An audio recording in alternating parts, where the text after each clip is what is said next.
you.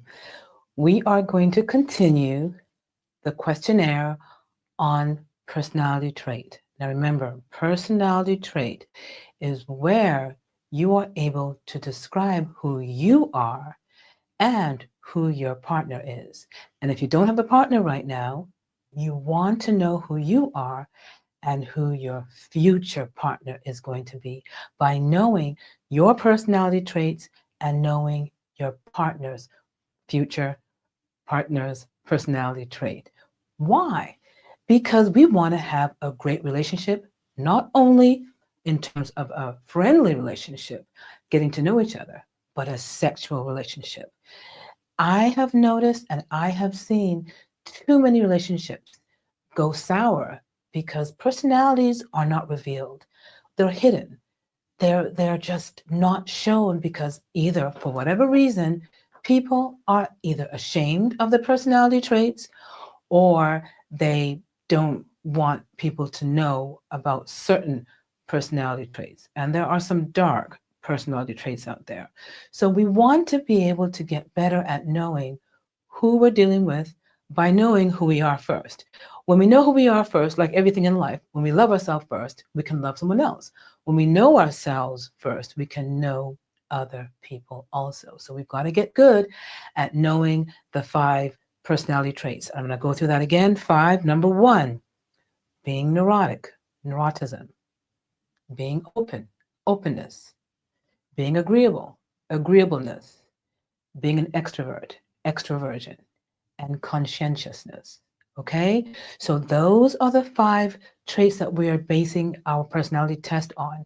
And I want you to get to know which category do you belong to. Not that you fix in there, you fit in there like a exact personality of that type. It's just to have an idea of who you are and get to know, what can I do to either improve or get better in your life presently, currently in your relationship, or even in the future. Look something you can work towards and make sure that you know that you want to be the best person you can be in the world and you want to achieve a great relationship. Because remember, it gets boring if you stay the same.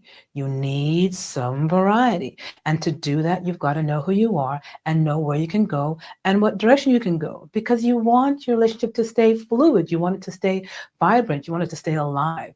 To do that, you want to know who you are so that you can be who you are, authentically be yourself, and be with someone that can authentically let you be yourself.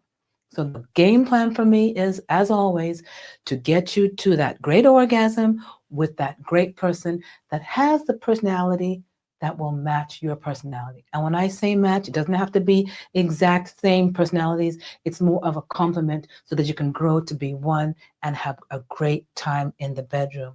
After all, having great orgasms is a great benefit of having a relationship. Otherwise, it can be a little bit boring or miserable, okay, to say the least.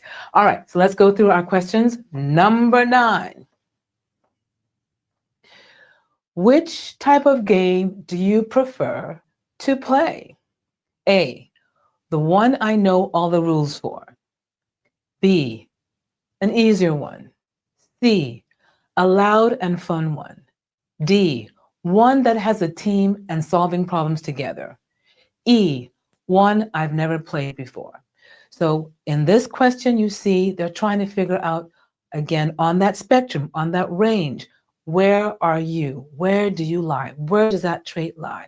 And remember, you're going to take this test at the end, right? All right. Number 10, how do you respond to stressful situations? A, I keep calm. I take things as they come. B, I feel anxious until it passes. C, pretty well. I'm usually prepared for any situation. D, I reach out for help to get through it.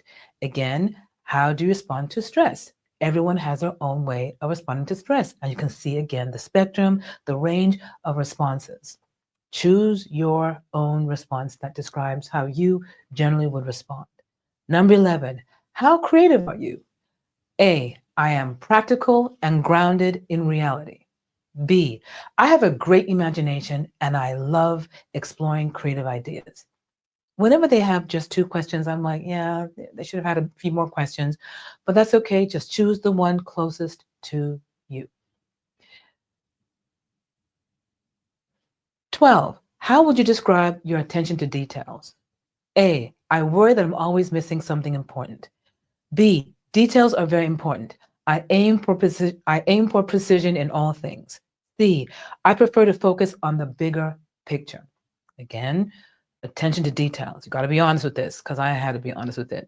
You got to just know how to choose the closest one to you.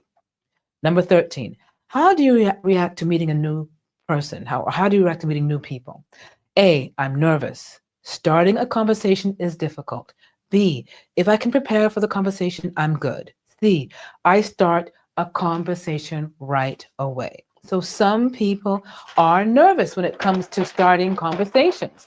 So you want to know, where do you belong when it comes to starting conversations? Again, in the end, we're going to find out your personality trait. Number 14, how do you typically treat others? A, like they are supporting characters in the story of my life. B, I sometimes can be insensitive, but I'm working on it. C, I try to always treat others with kindness and respect. Okay? Again, very straightforward. 15, how often do you feel sad or depressed? A, frequently. B, not very often. Again, very straightforward. 16, what's your process when making decisions? A, I make a pros and cons list and carefully think of any options or think of my options. B, quickly, based on a gut feeling. You're fast. It's like, whoop, you just go 1, 2, 3, and you decide. You don't think much, you just go fast and make your decision. C, with the help of my closest family or friends. D, stress a while, then make a random decision. Okay? Which one are you? Number 17, do you get easily stressed? A, no, and I bounce back quickly. B, I look at stress as an opportunity to grow. C, yes, and it's difficult for me to calm down. So yes, they get easily stressed and it's difficult to calm down. You're anxious all the time. 18, how do you feel about small talk? A, I prefer deeper conversations. I don't like small talk. B, it makes me anxious. Small talk makes you anxious. C, I'm okay with it if it helps people get along. A people pleaser, right? D, I'm a small talk expert. Okay, we've got 2 more to go. 19, would your friends describe you as dependable? A, probably not. I can be flaky and unreliable. Now, this is a really difficult number 19 because it's not giving you a lot of options, but you got to choose the one closest to you. B, yes, I am reliable and I honor my commitments and plans. C, no, I am not dependable, but fun, yes. D, yes, they describe me as the organized one. Okay, so a little bit tricky there, but again, choose the best one for you. And number 20, how do you feel about repetitive tasks? A, I'm good with it. Routine is good. B, I need tasks like that to calm me down, to calm me. Number C, or letter C, I get bored easily and need variety when possible. Again, 3 choices, choose the one closest to you.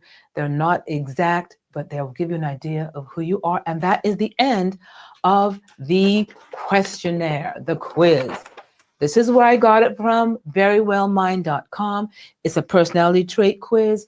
Please go to their website, fill out the questions. It's amazing.